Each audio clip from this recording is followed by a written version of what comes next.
learning psychiatry is a process, and I remember the first day, well, or virtually the first day of medical school, when we sat in that large gross anatomy theater, and we were told that in anatomy alone we were going to be learning the equivalent of a whole new language, just in terms of the medical terminology. Well, you know, that's where your mental energies have to go at that stage in your training. And as you go through medical school and you're being exposed to all these different medical disciplines, you have to put your mental energies to learning the language and the skills of each discipline.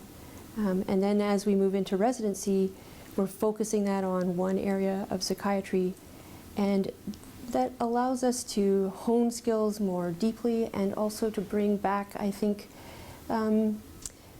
the early passion for what got us into medicine in the first place, in terms of the humanness of it. And I remember very clearly in medical school somewhere somebody saying that, you know, medical school basically beats the passion of providing care out of you, but you get it back. You get it back when you're actually in a position to then bring to bear all the knowledge and skills that you've learned through that process.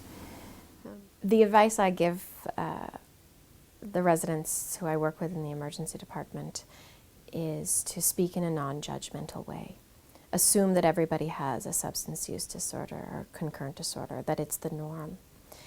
And focus on what motivates the patient to stay sober and help them grasp onto that, help them hold on to that as they move through their recovery. I work with psychiatry residents, and my advice to them is to learn how to treat simple or less complex addiction problem.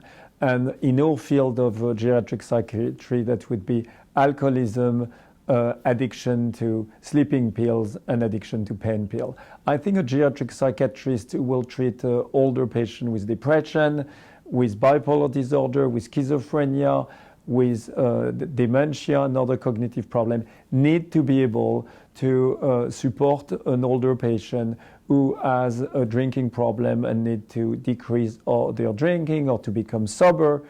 They need to deal with patients who are abusing or misusing sleeping pill and pain pill. They also need to think of their patients who are smoking, even though smoking is less prevalent in that group because unfortunately it's associated with premature mortality and medical problem. And so when we see old patients with psychiatric problems, they tend to be survivors and they tend to have less smoking problem than the younger or adult patient with mental health problems.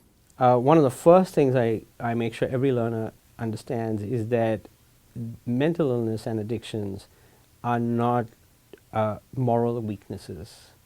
There are clear biological and psychological features, including genetic features, that will make somebody vulnerable to an addiction or make it that much harder for that person to get better, including things like the environment in which they find themselves. So I ask learners to keep an open mind and to start understanding the addiction from several different dimensions so that they know that the person who is presenting to them is suffering from a brain being hijacked by drugs, and that what they are doing is nothing personal against them as providers.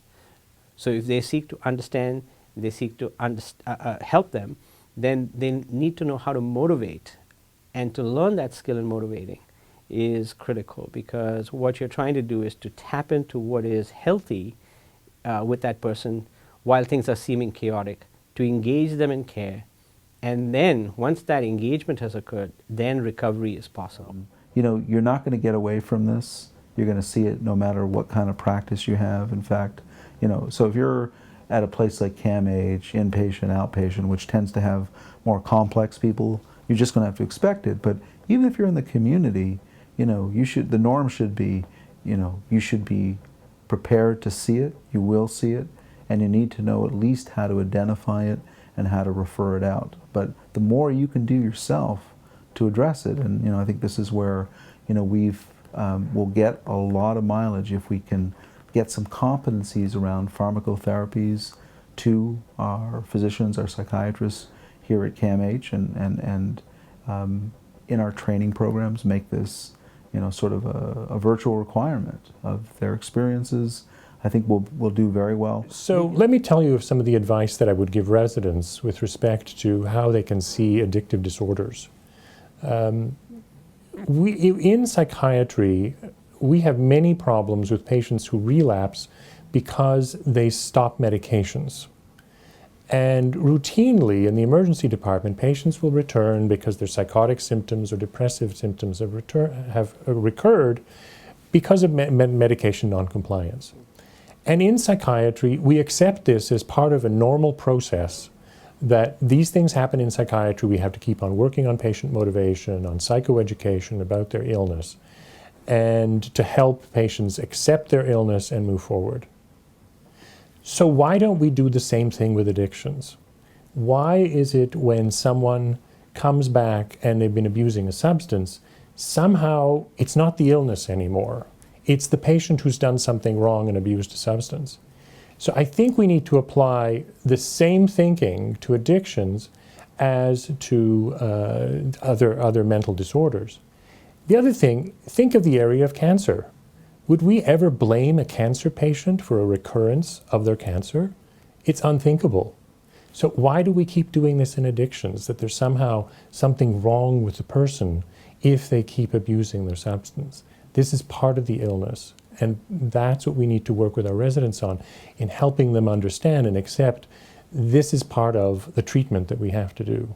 So I am a very strong proponent of psychiatrists choosing careers that are challenging and are not and are what society needs. And to me, that's addressing the mental health care needs of patients with complex disorders, with concurrent disorders, homeless population, poor people, people who really need our help.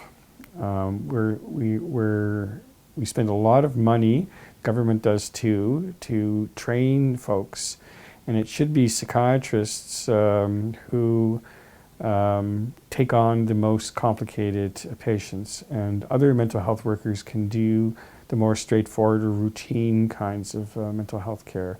But I think, we're really obligated to do the most meaningful and important work, and to take care of the patients that really need us.